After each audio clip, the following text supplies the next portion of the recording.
Trending topic के बारे में जिसका नाम है NFTs। आखिरकार ये क्या बवाल है भाई, यही चीज अपन आज यहाँ पे समझने वाले हैं। एज यूजुअल आपका कम से कम समझ लूंगा, अपनी तरफ से ज्यादा से ज्यादा कंटेंट डिलीवर करने की कोशिश यहाँ पे मेरी रहने वाली। तो भैया देखो, सबसे पहले तो इसके फुल फॉर्म से शुरू करते हैं कि आखिरकार ये है क्या। तो इसका फुल फॉर्म कुछ ऐसा है, N for non, F for fungible, ये क्या है, फंजिबल, और ये T मतलब token. So this all together forms your NFT। अब बेसिकली अपन क्या करते हैं ना, इसमें जो ये दो टर्म्स मेंशन्ड हैं इनको अपन पहले तोड़ते हैं, फिर इनके मतलब को समझते हैं और फिर जोड़ते हैं, ताकि अपने को NFT एज अ होल समझ में आएगा कि आखिरकार ये क्या है। तो सबसे पहले तो इस शब्द को उठाते हैं, नॉन फंजिबल। ठीक है, अब ये नॉन फंजिबल क्या होता है, देखो जैसे कि ताजमहल हो गया, ओके, देन अपना जो पेरिस का आईफिल टावर है, उसके बाद अपनी मोनालिसा की पेंटिंग है, ये सारी जो चीजें मैं अभी बता रहा हूं आपको, ये जो एग्जांपल्स दे रहा हूं, इनमें एक चीज कॉमन है, एक चीज कॉमन है, वो ये है यूनिकनेस, इररिप्लेसेबलनेस, मतलब इसे रिप्लेस नहीं किया जा सकता। And that's what the meaning is delivered from non fungible. ये सारी चीजें इस वर्ल्ड में नॉन फंजिबल है, यानी कि यूनिक है, इसके जैसा दूसरा और कोई नहीं है जो इसको रिप्लेस कर सके। ये इकलौता सिंगल पीस है दुनिया में। ओके, जैसे कि अगर ऐसा भी दूसरी टर्म को टोकन, हालांकि अगर देखा जाए तो कंप्यूटर साइंस में टोकन के बहुत अलग अलग डिफरेंट डिफरेंट सब्जेक्ट में अलग अलग मीनिंग निकल के आते हैं, but with respect to NFT ये टोकन का क्या मतलब निकलता है, इसके लिए, इसको समझाने के लिए एक सिंपल सा एग्जांपल मैं आपको देता हूं, एक रियल लाइफ एग्जांपल मैं आपको देता हूं।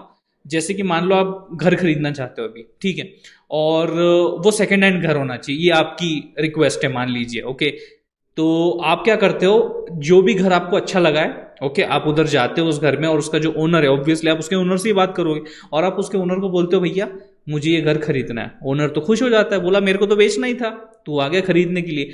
बट खरीदने से पहले सिंपल सी बात है, आप उससे पूछोगे ना कि भाई ये घर तेरा ही है क्या। सही बात है कि नहीं, आप उस ओनर से पूछोगे भाई कि ये घर तेरा ही है क्या, तेरे को ही बिलोंग करता है क्या, तो ओनर क्या जवाब देगा, हाँ भाई मेरा ही है। लेकिन क्या इतने से हो जाएगा कि हाँ भाई मेरा ही, इतना बोलने से हो जाएगा?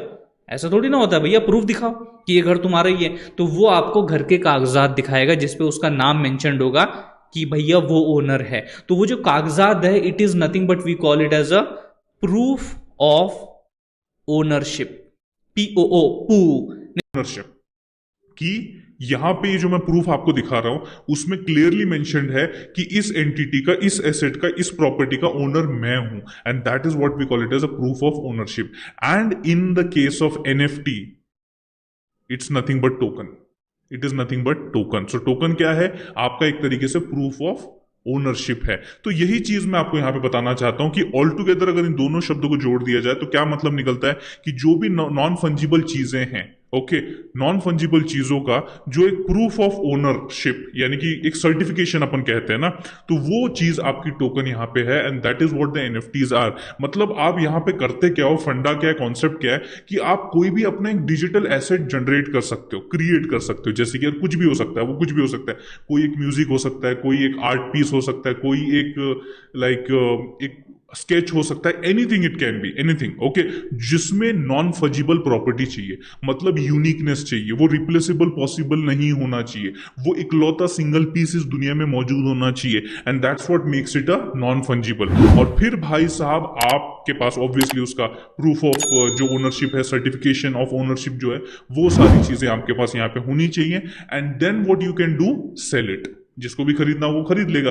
लेकिन अभी आपके दिमाग में सवाल होगा कि भाई साहब मैं इसे क्रिएट कहाँ करूं, ऑब्वियसली, और अगर मुझे इसको सेल करना है तो मैं सेल कहाँ करूंगा, और अगर मान लो खरीदना है तो मैं खरीदने के लिए कहाँ जाऊंगा। तो there is one thing called as a NFTM। NFTM मतलब क्या, it is non fungible token market place, यानी कि it's a NFT market place. अब ये जो मार्केट प्लेस है, इसका एक सिंपल सा जो एग्जांपल अपन डिजिटल वर्ल्ड में बहुत मैसिव स्केल पे देख रहे हैं, विटनेस कर रहे हैं और रोजाना उसके साथ इंटरेक्ट कर रहे हैं, वो है अमेजॉन। अमेजॉन से तो भैया सबने खरीदा होगा। अब देखो इसमें दोनों तरीके की ऑडियंस है, मतलब सेलर ऑडियंस भी है और खरीदने वाले भी है। अब सेलर का प्रोग्राम आपको पता है अमेजॉन का, उसमें भैया क्या होता है कि जो भी लोग अपना जो भी आर्ट वर्क हो या जो भी काम हो, जो भी प्रोडक्ट हो, वो अमेजॉन के थ्रू बेचना चाहते हैं, ठीक है, तो वो उस पर रखते हैं, उस अमेजॉन मार्केट प्लेस पे, टू सेल देयर प्रोडक्ट। वहां पे खरीदार भी आते हैं, उनको पसंद आता है, वो खरीद लेते हैं और उसकी प्राइस पे कर देते हैं।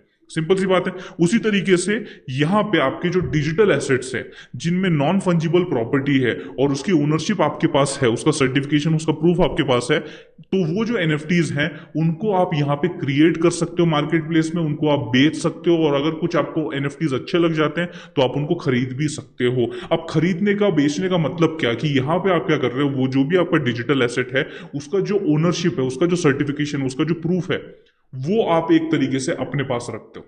ठीक है, मतलब आपने खरीदा किसी एक एनएफटी को आपने खरीदा, मतलब आपने उसका जो प्रूफ ऑफ ओनरशिप है वो अभी आपके पास है। Now you are the owner of that. Okay, so that is what actually behind ये सारा सीन जो है वो चल रहा होता है। तो बस यही बातें थी दोस्तों जो मैं आप तक पहुंचाना चाहता था रिगार्डिंग एनएफटी। अगर ये आपको एनएफटी क्या होता है समझ में आ गया होगा तो इस वीडियो को जरूर लाइक कीजिए, उससे भी ज्यादा जरूर इस वीडियो को शेयर कीजिए अपने सारे दोस्तों के साथ। थैंक्स अ लॉट दोस्तों फॉर वॉचिंग दिस वीडियो।